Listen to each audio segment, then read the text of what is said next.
What would you do if your own granddaughter called you an old burden, right in front of your whole family? One dinner, one insult, and one text message changed everything between me and my family. I made a decision that left everyone in shock, and the fallout, let's just say, nobody saw it coming. Stay with me, because you'll want to hear every twist in this unbelievable story.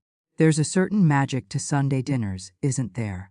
The kind of magic that comes from the smell of a roast wafting through the house, the clatter of dishes, and the sound of grandkids' laughter echoing down the hallway. For me, Sunday dinner has always been a sacred tradition, a time to gather, to share stories, and to remind ourselves that, no matter how busy life gets, family is the glue that holds us together. I'd spent the better part of the afternoon basting the roast, fluffing the potatoes, and making sure the green beans were just the right amount of crisp. I even set the table with the good china, the kind that only comes out for holidays, and apparently when I'm feeling particularly optimistic about my family's ability to avoid breaking things. As everyone settled in, I took a moment to soak it all in. My son Mark was carving the roast with the same concentration he used to reserve for his Lego sets. My daughter-in-law Lisa was pouring wine and chatting about her new yoga class. The grandkids Emma and her little brother Max were giggling over some inside joke, their faces sticky with the remnants of the pre-dinner cookies I'd foolishly let them have. It was one of those rare moments when everything felt just right, like the universe had finally decided to give me a break. And then, as if on cue, the universe yanked the rug right out from under me. It started with a look. Not just any look, mind you, but the kind of eye roll that only an 8-year-old girl can muster.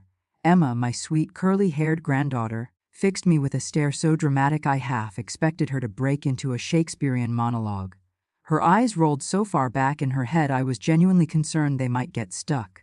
I could almost hear the click, like a tiny door slamming shut. She leaned across the table, her voice loud enough for everyone to hear, and said, "You can't sit with us. Mom said you're an old burden." For a split second, the world stopped spinning. I blinked, certain I'd misheard her. Surely, my darling Emma hadn't just called me an old burden, in front of the entire family. But the look on her face told me otherwise. She was dead serious and, judging by the way she glanced at her mother for approval, she thought she was being clever. Now I've been called a lot of things in my life, some deserved, some not, but old burden was a new one. I felt the heat rise in my cheeks, a mix of embarrassment and disbelief. Was I really being Regina Georged by a third grader? For those of you who haven't seen Mean Girls, let me just say it's not a compliment. Before I could even process what had happened, the table erupted in laughter. Not just a polite chuckle either. I'm talking full-on belly-shaking, tears in their eyes laughter. My son Mark was laughing so hard he had to put down the carving knife. Lisa covered her mouth, but I could see her shoulders shaking. Even little Max, who probably didn't even understand the joke, was giggling along, caught up in the contagious energy.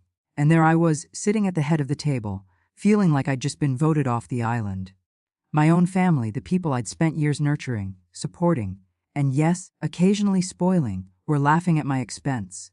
I glanced down at my plate, suddenly wishing I could disappear into my mashed potatoes. Have you ever had one of those moments where you just want the ground to open up and swallow you whole? Because same. I tried to laugh it off, to play the good sport, but the words stung more than I cared to admit. Old burden, it echoed in my mind, bouncing around like a pinball. Was that really how they saw me? Just another responsibility, another mouth to feed, another person to worry about. I thought about all the times I'd babysat at the last minute, all the school pickups and emergency sleepovers, all the times I'd written a check to help cover a bill or two. Was all of that just burdensome? I looked at Mark, hoping for a sign that he understood the line had been crossed, but he was still laughing, wiping tears from his eyes. "Oh, Mom, don't take it so seriously," he finally managed, catching his breath. "Emma's just being silly, right? Because nothing says silly like publicly humiliating your grandmother over pot roast." Lisa chimed in, her voice light and breezy. "She's just repeating something she heard. Kids say the funniest things, don't they?" She shot me a look that was equal parts apology and exasperation, as if to say, "What can you do?" I forced a smile, but inside I felt something shift. Maybe it was the realization that I'd become the punchline, or maybe it was the way everyone seemed so comfortable laughing at my expense. Either way, the warmth I'd felt just moments before was gone, replaced by a cold, hollow ache. I excused myself from the table, mumbling something about needing to check on the dessert. As I walked into the kitchen, I could still hear the laughter behind me, fading into the background like a bad song on the radio. I leaned against the counter, taking a deep breath, trying to steady myself. I wasn't sure what hurt more, the words themselves, or the fact that no one seemed to think they were a big deal. I glanced at the pie cooling on the windowsill, the one I'd made from scratch because Emma said it was her favorite. Suddenly, it felt less like a labor of love and more like a reminder of just how much I'd given, and how little it seemed to matter. As I stood there, alone in the kitchen, I couldn't help but wonder, when did I become the joke? And more importantly, what was I going to do about it? I suppose there comes a time in every woman's life when she realizes that dignity is her best accessory, and that night, I wore mine like a pearl necklace. After Emma's little performance and the table's laughter, I didn't make a scene. I didn't raise my voice or let a single tear fall. Instead, I stood up, smoothed my skirt, one of those flowy numbers that makes you feel like you're gliding even when your heart is heavy, and quietly excused myself. "I'll just check on dessert," I said, my voice steady, betraying none of the storm brewing inside. I could feel their eyes on my back as I walked away, but I didn't look back. In the kitchen, I busied myself with the pie, but my hands were shaking. I kept replaying the moment in my mind, wondering when hold had become a punchline in my own family, and when my son, my Mark, who used to bring me dandelions and call me his hero, thought it was perfectly fine to laugh at me in front of his children. I thought about all the years I'd spent putting everyone else first, all the times I'd dropped everything to help, and how in one careless moment, I'd been reduced to a joke. I tried to focus on the simple act of slicing the pie, but my mind was racing. Was I really just a burden now? Was that how they saw me? I felt a mix of anger and sadness, but mostly, I felt invisible. I finished up in the kitchen, set the pie on the counter, and decided I'd had enough. I slipped out the back door, the cool evening air a welcome relief against my flushed cheeks. I walked around the block, letting the quiet settle my nerves, and by the time I returned, the house was dark and everyone had gone home.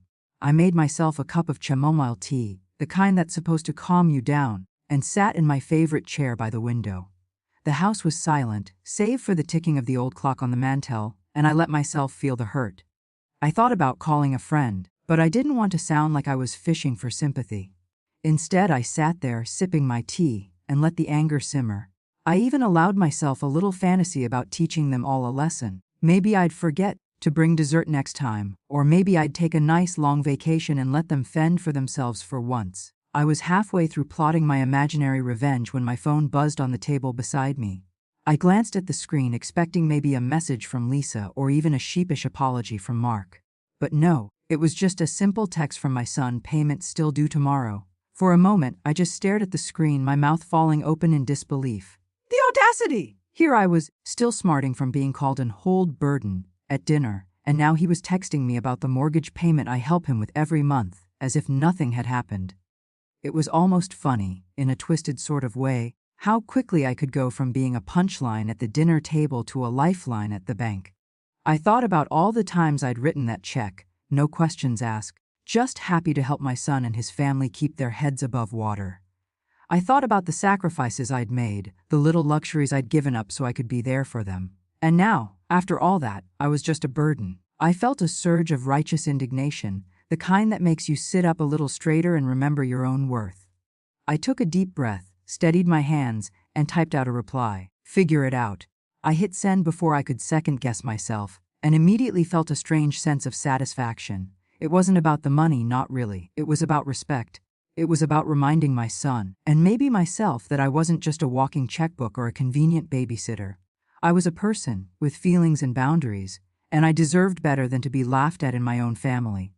I set my phone down, finished my tea, and went to bed with a sense of resolve I hadn't felt in years. I knew there would be fallout. Mark didn't like surprises, especially when it came to money, but for once I didn't care. I was tired of being taken for granted, tired of being the butt of the joke. As I drifted off to sleep, I wondered what tomorrow would bring. Would Mark call, angry and confused? Would Lisa try to smooth things over? Would Emma even remember what she'd said? I didn't know, but for the first time in a long time, I felt like I was standing up for myself. And that, I decided, was worth more than any check I could ever write. The next morning I woke up to the kind of chaos that only a mother, or in my case, a grandmother, can truly appreciate.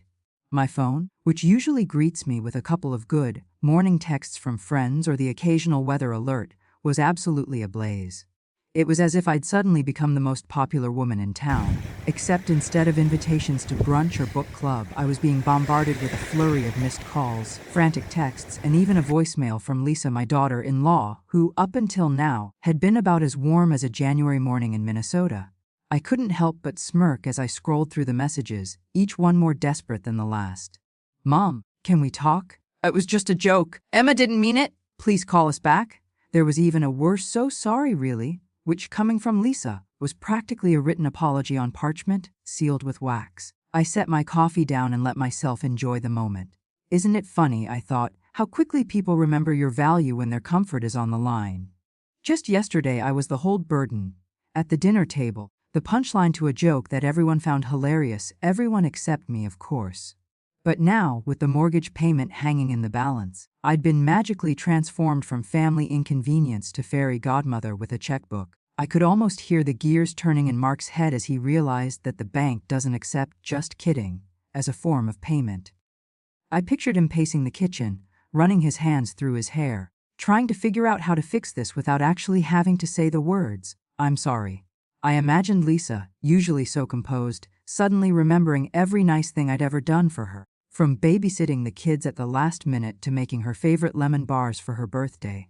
And little Emma, well, I doubted she even remembered what she'd said, but I hoped that maybe, just maybe, this would be a lesson in how words can hurt, even when you think you're just being funny. I took my time getting ready that morning, savoring the rare feeling of being in control. I watered my plants, read a few chapters of my book, and even took a walk around the block, waving to neighbors and feeling lighter than I had in ages. When I finally sat down to listen to Lisa's voicemail, I had to stifle a laugh. Her voice, usually so brisk and businesslike, was suddenly soft and pleading. "Hi, Mom, it's Lisa. I just wanted to say we're really sorry about last night. Emma was just repeating something she heard, and we should have stopped her. Mark feels terrible. Can we please talk? We love you and we need you. Call me back when you can." I could practically hear the panic in her voice, and for a moment, I almost felt bad. Almost. But then I remembered the look on Mark's face as he laughed at my expense, and the way Lisa had brushed it off as kids being kids. And I decided that a little discomfort was exactly what they needed. I replied to Mark's text with a simple, "Let's talk later," and left it at that. No promises, no assurances, just enough to keep him on his toes. By noon, the messages had taken on a new tone. Mark was no longer just apologizing, he was bargaining. "Mom, I know last night was out of line. I'm really sorry. Can we please talk? The payment is due today and I'm in a bind." Lisa chimed in with, "We love you, Mom. Please let us make it up to you."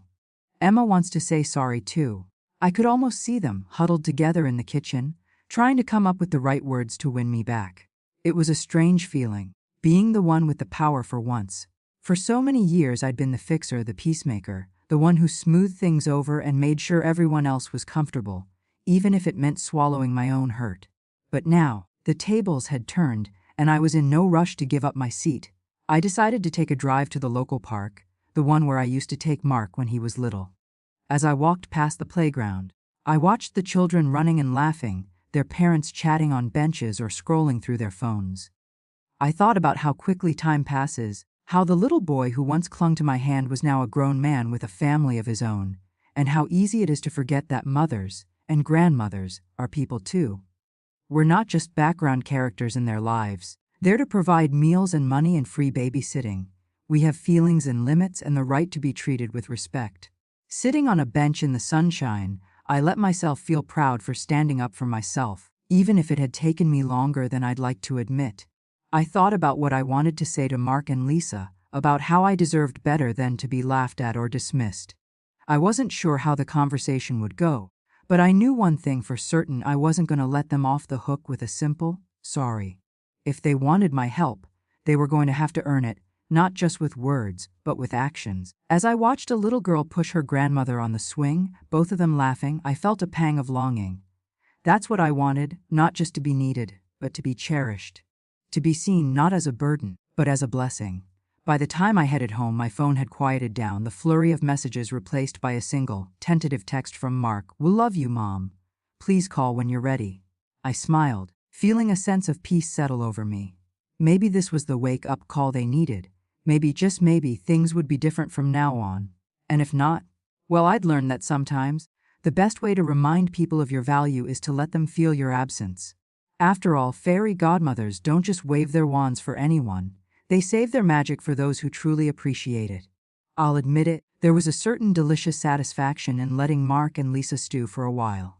For once, I wasn't the one rushing in to smooth things over, to patch up hurt feelings or make excuses for everyone else's bad behavior. I took my time that day tending to my garden, calling an old friend for a long chat, and even treating myself to a slice of that homemade pie I'd worked so hard on. Yes, the very one that was supposed to be Emma's favorite. I savored every bite, thinking about how often I'd put myself last, how many times I'd said yes when I really wanted to say no, just to keep the peace. But this time, I let them sweat. I let them wonder. I let them feel for just a moment what it was like to be on the outside looking in. And you know what? It felt good. It felt powerful. By late afternoon, my phone rang again, and this time I answered. Mark's voice was softer than I'd heard in years, and I could tell he'd been rehearsing what to say. "Mom, I'm so sorry," he began, his words tumbling out in a rush. I should never have laughed. Emma was out of line, and so were we. We talked to her, and she's going to apologize. I want you to know how much we love you, and how much we need you.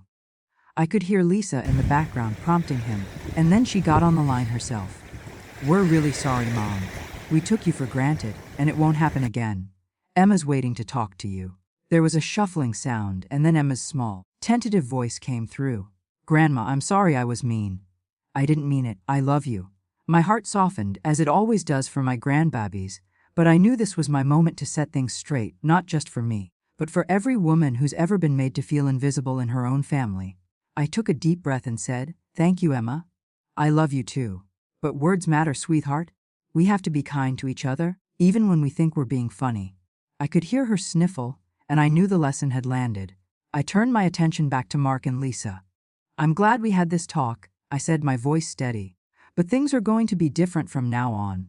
I'm happy to help when I can, but respect is non-negotiable. I won't be laughed at or dismissed, not by anyone at this table. If you need my help, you need to show me, and teach your children, to treat me with the kindness and dignity I deserve." There was a pause, and then Mark said, "You're right, Mom. We promise." Lisa chimed in, "Absolutely. We'll do better." I could feel the tension melt away, replaced by something warmer, something more genuine. We even managed to laugh a little, sharing stories about the silliest things Emma and Max had said lately, and I found myself smiling for real this time. It was as if a weight had been lifted, not just from my shoulders, but from the whole family. Later that evening, as I sat in my favorite chair with a fresh cup of tea, I reflected on what had happened.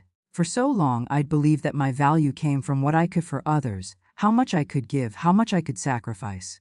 But now, I realized that my true worth wasn't measured in favors or checks written, but in the love and respect I commanded simply by being myself. I thought about all the women I know, my friends, my sisters, my neighbors, who have spent their lives putting everyone else first, who have been called old, or out of touch, or, yes, even a burden. I wanted to reach through the phone and tell each one of them, "You are not a burden, you are a blessing." And sometimes the most loving thing you can do for your family is to say, no, to remind them that your time, your energy, and your heart are precious and not to be taken for granted. So, ladies, let me ask you, when was the last time you reminded your family just how valuable you are? When was the last time you put yourself first, even for a moment? Sometimes, a little now is the best lesson you can give. It teaches them to appreciate you, to respect you, and to remember that love isn't just about what you do for them, it's about who you are. And if you ever get called an old burden, just remember, old is gold, and gold doesn't come cheap. I raised my teacup in a silent toast to all the women who've ever stood their ground, who've ever demanded the respect they deserve, and who know that a little laughter and a lot of self-worth can change everything. And as I drifted off to sleep that night, I knew that I'd done more than just teach my family a lesson. I'd taught myself one too, that the power of no is really the power of love, wrapped in a little bit of courage and a whole lot of wisdom. If you enjoyed this story, hit that subscribe button. Share your own grandma moments in the comments. I'd love to hear them. And remember, never underestimate the power of a well-timed figure it out. See you next time.